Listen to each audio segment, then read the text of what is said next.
Eletromagnetismo. A vida no campo.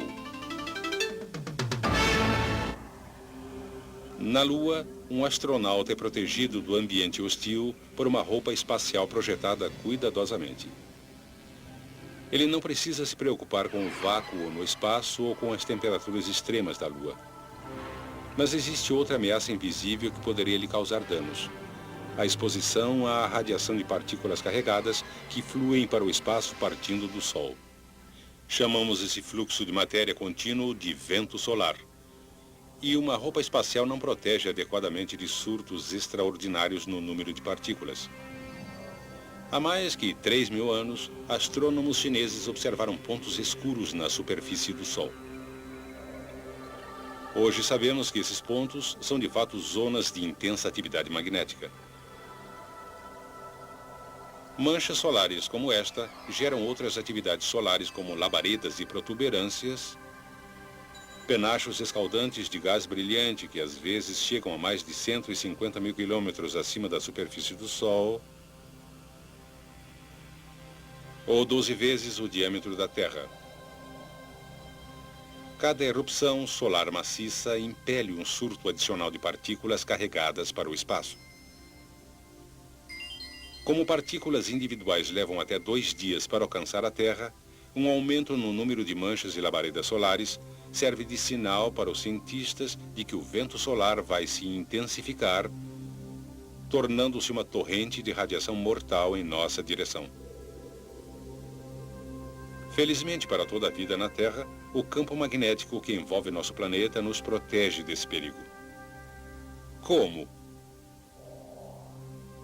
Lembre-se que um condutor levando cargas em movimento dentro de um campo magnético experimenta uma força que é perpendicular tanto ao campo quanto ao movimento das cargas. Essa força também estará presente esteja a carga se movimentando através de um condutor metálico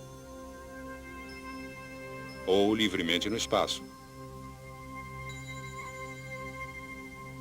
Cada partícula carregada em movimento tem seu próprio campo magnético. O campo circular de uma partícula negativa é nesse sentido, fazendo com que os dois campos se reforcem aqui.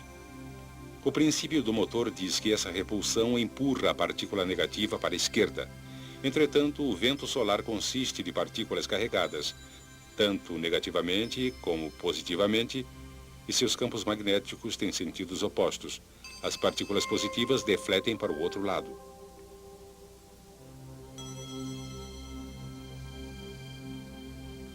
Assim, quando o vento solar encontra o campo magnético da Terra, as partículas carregadas tendem a se separar, com as partículas carregadas negativamente sendo defletidas ao redor de um lado da Terra e as partículas carregadas positivamente ao redor do outro lado.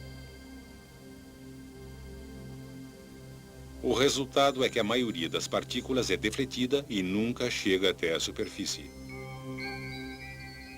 Mas nem todas as partículas escapam com tanta facilidade. Algumas ficam retidas durante um tempo em 2 grandes áreas em forma de rosca, denominadas cinturão de Van Allen, centralizadas acima do Equador. O cinturão interno se estende de 1.000 a 5.000 quilômetros acima da superfície, enquanto o cinturão externo se estende de 15 a 25.000 quilômetros. Ocasionalmente, partículas desses cinturões conseguem infiltrar-se na atmosfera e são dirigidas para os polos norte e sul pelo campo magnético da Terra. Perto dos polos, elas colidem com átomos e moléculas na atmosfera e os excitam, liberando o excesso de energia na forma de luz.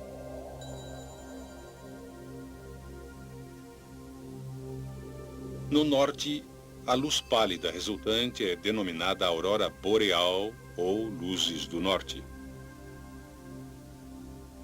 No sul, ela é chamada aurora austral.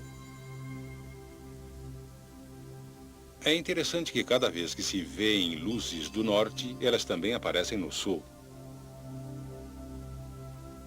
Às vezes, essas aparições são bastante espetaculares, uma prova visual de que ocorreu uma rajada de vento solar. Essas rajadas, que são consequência de manchas solares e outras atividades do Sol, ocorrem em ciclos. Diz uma teoria que, durante períodos de atividade solar muito pequena, as geleiras avançam e a sobrevivência de plantas e animais fica ameaçada. Mas, em seguida, com o retorno de grande atividade solar, as geleiras regridem e a vida floresce em clima mais favorável. Até agora discutimos os resultados das flutuações magnéticas solares. Em toda a sua história, a Terra passou por flutuações periódicas em seu próprio campo magnético. Os geofísicos acreditam que o campo magnético da Terra é realmente produzido por movimentos complexos de cargas no interior do núcleo fundido do planeta. Parece que esse movimento de cargas se inverte, em média, a cada cerca de 200 mil anos, resultando em uma inversão dos polos norte e sul. O movimento de cargas no interior do núcleo é misteriosamente desacelerado, reduzindo o campo magnético a cerca de 10% de sua força normal. Com um campo magnético muito enfraquecido, o vento solar não deflete mais ao redor da Terra, e assim as partículas carregadas caem como chuva na superfície. Isto pode romper o material genético no interior de células vivas. O efeito mutante subsequente pode ser o responsável pela extinção repentina de muitas plantas e animais e a aparição de espécies completamente novas.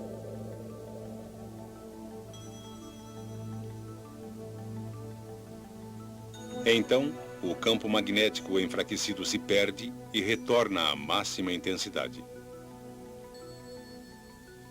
Algumas poucas espécies realmente se desenvolveram com a capacidade extraordinária de tirar partido do campo magnético da Terra.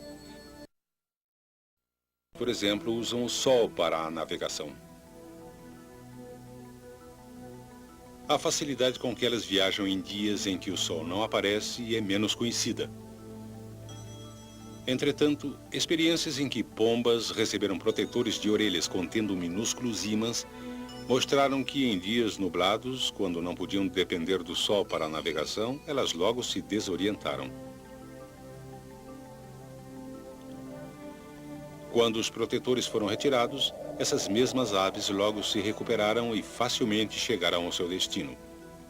O material magnético no cérebro da pomba permite de alguma forma que ela voe como se tivesse uma bússola na cabeça. Alguns micro-organismos também têm essa capacidade fascinante. Certos tipos de bactérias da lama, que vivem longe do Equador, aprenderam a usar o campo magnético inclinado da Terra para determinar o sentido ascendente e descendente. Na Austrália, o sentido do campo é inclinado para cima, e assim as bactérias se movem contra o campo ao se dirigir mais para o fundo da Terra, procurando umidade. Quando essas bactérias são trazidas para o hemisfério norte, elas são enganadas pela inversão do sentido do campo magnético e se movem para cima, não para baixo. E isso as traz para a superfície, onde secam e morrem.